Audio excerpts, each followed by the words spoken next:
We live in a culture that loves to rank stuff. Honestly, for virtually anything you can imagine, you can find some form of top 10 ranking. Thanks in part to Yelp and a phenomenon tracing its roots back to David Letterman. Restaurants, colleges, wines, cars, vacation destinations, local mechanics. You can find the top 10 for almost anything. A while back, I did a Google search on chocolate chip cookies in the greater Los Angeles area. Many of you know that I have a deep and abiding love for chocolate chip cookies. No nuts.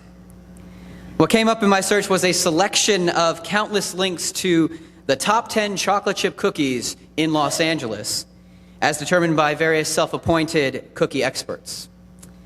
As an aside, in my 4.5 years in the area, I have made it a point to try the cookies that made multiple lists, and I'm happy to share my perspective informally after the service with anyone who's interested.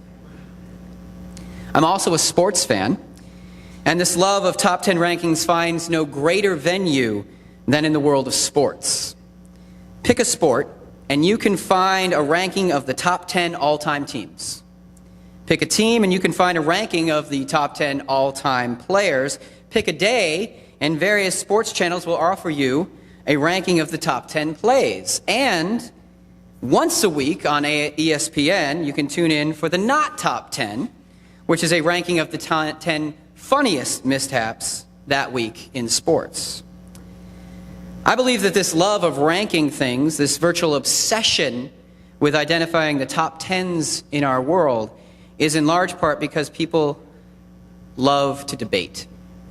For from the moment someone shares their top 10, others can immediately start discussing and debating whether that particular list is correct. Does that player really belong on her team's best ever?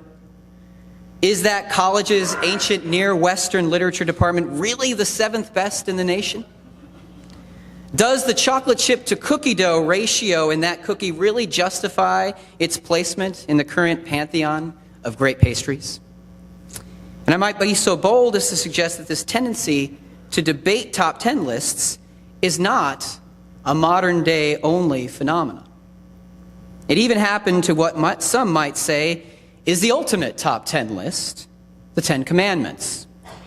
Did you hear that? I'm even ranking top 10 lists. It's good stuff, but let's not go down that rabbit hole. Instead, let us consider for a moment the manner in which we received this particular top 10 list. While today most of the top 10 lists we come across are either revealed by television personalities or disclosed amidst the ads in print publication, this was a more, shall we say, impressive reveal.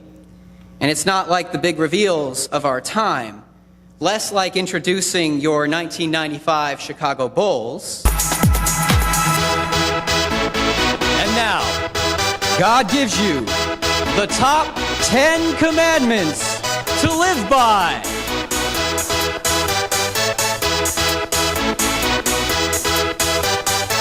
Y'all ready for this? And more a divine proclamation of sorts.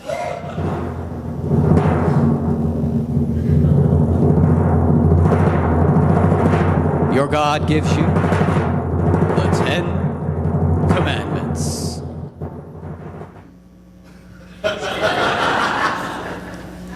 Yet despite the authority with which these commandments were offered, they are called commandments. Despite that, it's not as if people did not debate them. You will recall a story from the Gospels when Jesus is asked by a lawyer, of course, which is the greatest commandment. And even Jesus, in his answer, offers a reframing of sorts on the Big Ten. You shall love the Lord your God with all your heart and all your soul and all your mind. This is the greatest and first commandment. And the second is, you shall love your neighbor as yourself. We know from other stories in the Gospels that Jesus was often challenged by the religious leaders of his time on the letter of the law. He consistently rejected a purely legalistic interpretation of the laws, preferring instead to offer a view that supported the essence of the Mosaic covenant, while also recognizing the human needs of his followers. And we must imagine that Jesus was not the only teacher of his time engaging in such debate. The rabbinic tradition in Judaism finds its roots in the practice of interpreting the Scriptures, a form of debate. Perhaps then we too might take a look at this ancient top 10 and consider its appropriateness in our time. Rather than rehash the entire passage that Kathy read so skillfully, let's summarize. The first four, as I mentioned in the time with children, all deal with our relationship with God, and they are, I am the Lord your God, you shall have no other gods before me. You shall not make for yourselves an idol. You shall not make wrongful use of the name of the Lord your God. And remember the Sabbath day and keep it holy. The remaining six focus on our relationship with one another. And they are, honor your father and mother, you shall not murder, you shall not commit adultery, you shall not steal, you shall not bear false witness against your neighbor, and you shall not covet your neighbor's property. I might suggest, based on the way we live and the choices we make individually and collectively, despite the clarity of these commandments, we have made the choice to essentially debate them by contextualizing them in our time. In some cases, like the final commandment to not covet property, which we will note includes slaves and women, we have come to understand the spirit of the law and have, over time, rejected the use of such statements as justification for servitude, inequality, and bias. In other cases, the reality of our lives in this time has forced us to look deeper, such as the commandment to keep the Sabbath day. How many among us can say that we do nothing on Sunday that might qualify as work? Do you cook? Do you walk your dog? Do you check your email? Setting myself and Reverend Baugh aside, since we are technically engaged in priestly acts, I would imagine we would have to punish Jacob pretty severely. Instead, today we understand this as a call to recognizing a need for rest, and further, a call to allow others to embrace that same practice of rest. Some of the commandments seem almost impossible to keep in the midst of the wider culture. For example, the entire advertising industry is built on a shattering of the commandment prohibiting coveting. As Kathy so insightfully offered when we spoke earlier this week, we are constantly challenged to keep up with the Joneses. And further, this tendency could also be considered a violation of the commandments related to having no false gods, or even no false idols. Consumerism, my friends, is dangerously seductive. Just ask the guy with 40 watches. I'm fairly sure we could go through all 10 commandments in this fashion, pointing out the myriad ways we violate them and then rationalizing our actions, likely in a deeply contextual manner. But that, my friends, is not the point. In fact, you might find it a bit strange, I hope, if your minister offered you a message about why it's okay that we don't follow the 10 Commandments.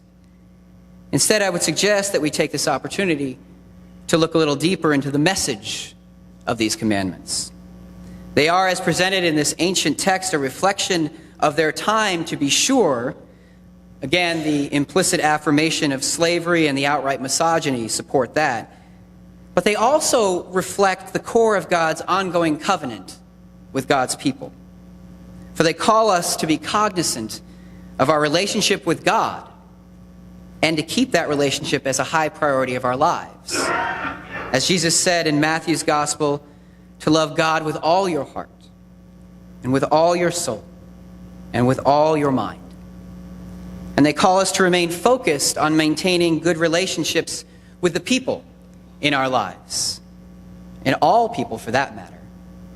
Again, Jesus captured the essence of this when he continued calling us to love your neighbor as yourself. Some aspects of how this covenant is or should be kept have not changed over time. In light of what we see happening in our culture and despite state-sanctioned practices, we must take seriously God's commandment against killing. And we know well the damage done when we steal or lie or cheat. While other aspects must be considered in light of our time. For while we do not want to always encourage, we do In fact, want to always encourage honor for our parents. Having seen the damage of neglect and rejection, we may go further to call for mutual respect and love for all members of our family. And as I mentioned previously, we can embrace an understanding of Sabbath without condemning those whose lives require them to work on the prescribed Sabbath day. So Jacob, you're safe. Like all top 10 lists we might come across in our lives, this list too, even if it was inscribed on stone tablets, might be a point of conversation, even debate. I mean, if that's all it took, people would always publish their top 10 lists on stone tablets, lest we forget that those tablets were shattered. But perhaps the conversation and debate is in itself a gift. For such conversation and debate invites us to consider the deeper meaning that lies within and behind these commandments. Such conversation and debate encourages us to reflect on what these commandments mean in our time and in our lives. And in that way, we reach out to God in a manner that can only serve to strengthen our relationship and deepen our faith. Amen.